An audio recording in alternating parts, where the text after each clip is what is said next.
السلام علیکم ورحمۃ اللہ وبرکاتہ۔ سیدنا کریم صلی اللہ تعالیٰ علیہ وآلہ وسلم۔ فصل فی الصلاۃ فی السفینۃ، یہ فصل ہے کشتی میں نماز پڑھنے کے احکام کے بیان میں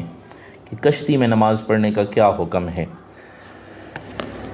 تو سب سے پہلے مسئلہ یاد رکھیں کہ کشتی میں نماز پڑھنے والا اگر قیام سے عاجز ہے تو بالاتفاق بیٹھ کر نماز پڑھنا جائز ہے، اور چلتی ہوئی کشتی میں اگر قیام سے عاجز نہیں ہے تو امام اعظم ابو حنیفہ رحمۃ اللہ تعالیٰ علیہ کے نزدیک بغیر کسی عذر کے بھی بیٹھ کر نماز پڑھنا جائز ہے، لیکن کھڑے ہو کر پڑھنا افضل ہے، اور ائمہ ثلاثہ و صاحبین کے نزدیک بغیر کسی عذر کے بیٹھ کر نماز پڑھنا جائز نہیں ہے، اور اسی قول پر فتویٰ ہے کہ کشتی اگر جو ہے وہ ٹھہری ہوئی ہے یا چل رہی ہے اور وہ کھڑے ہو کر نماز پڑھ سکتا ہے تو اب کھڑا ہو کر نماز پڑھے اگر کوئی عذر نہیں ہے تو۔ دوسرا مسئلہ یہ ہے کہ صاحب کتاب نے ان عذروں کو بیان کیا ہے، ان اعذار کو بیان کیا ہے جن کی وجہ سے کشتی میں بیٹھ کر نماز پڑھنا جائز ہے۔ مثلا کھڑے ہو کر نماز پڑھنے میں سر گھومتا ہے، یا کشتی سے باہر نکلنے پر قدرت نہیں ہے، یا کوئی اور مسئلہ ہے۔ اور صورت مسئلہ ایک یہ بھی ہے کہ اگر کوئی شخص رکوع و سجود پر قادر ہے تو اس کے لیے کشتی میں اشارے سے نماز پڑھنا جائز نہیں ہے، اور یہ مسئلہ اجماعی ہے، یعنی تمام علماء اس پہ متفق ہیں۔ اگلا مسئلہ یہ ہے، صورت مسئلہ یہ کہ ایک کشتی ایسی ہے جو سمندر کے بیچ میں باندھی گئی ہے، وہ بندھی ہوئی ہے درمیان میں، لیکن موجوں کے تھپیڑوں سے وہ حرکت کرتی ہے، تو اس کا حکم چلتی ہوئی کشتی جیسا ہوگا کہ امام صاحب کے نزدیک بلا عذر بھی بیٹھ کے نماز پڑھنا صحیح ہے، اور صاحبین کے نزدیک جائز نہیں ہے۔ یہ تفصیل گزر چکی ہے کہ یہاں پہ فتویٰ جو ہے وہ صاحبین کے قول پر ہے۔ اب اس کے بعد اگلا مسئلہ یہ ہے کہ جب کشتی کنارے پر باندھی ہوئی ہے تو اب قیام سے عاجزی نہیں ہے، لہٰذا ایسی کشتی میں فرض یا واجب نماز بیٹھ کر پڑھنا کسی حال میں جائز نہیں ہے، البتہ نفل نماز بیٹھ کر درست ہے، گویا کہ ثواب کم ملتا ہے، لیکن پھر بھی وہاں پہ وہ جائز ہے۔ اس کے بعد اگلا مسئلہ بھی یاد رکھیں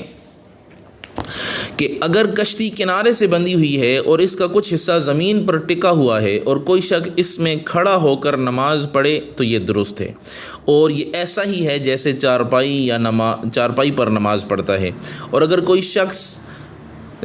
کوئی کشتی کا کچھ بھی جو ہے وہ زمین پر حصہ لگا ہوا نہیں ہے، ٹھہرا ہوا نہیں ہے، تو اب مختار قول کے مطابق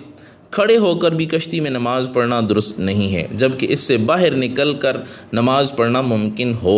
اگر ممکن نہ ہو تو پھر اس کشتی میں نماز پڑھنا درست ہے۔ اور صاحب ہدایہ فرماتے ہیں کہ کنارے پر بندھی ہوئی کشتی میں کھڑے ہو کر نماز پڑھنا درست ہے، خواہ اس کا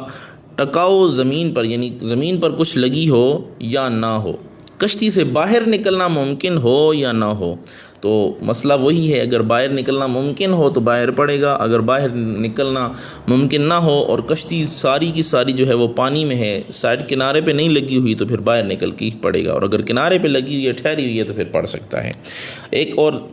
مسئلہ ریل اور جہاز وغیرہ میں استقبال قبلہ کا مسئلہ ہے۔ تو ریل، کشتی یا بحری جہاز اور ہوائی جہاز جیسی سواریوں میں فرض یا نفل نماز پڑھتے وقت قبلے کی جانب رخ کرنا ضروری ہے۔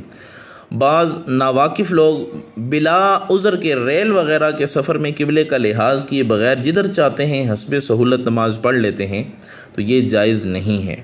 اسی طرح ایک اور چیز بھی کہ جب کشتی گھومتی رہے قبلے کی جانب سے تو وہ مڑتا رہے، یعنی قبلے کی جانب جو ہے وہ نماز کے بیچ میں ہی جو ہے وہ تھوڑا تھوڑا بدلتا رہے، یعنی قبلے کی طرف اپنا رخ کرتا رہے۔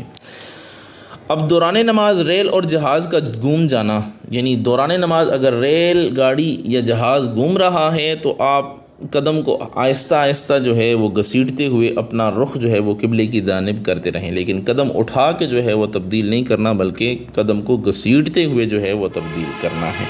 تو یہ فصل تھی کشتی میں نماز پڑھنے کے بیان میں جو مکمل ہوئی۔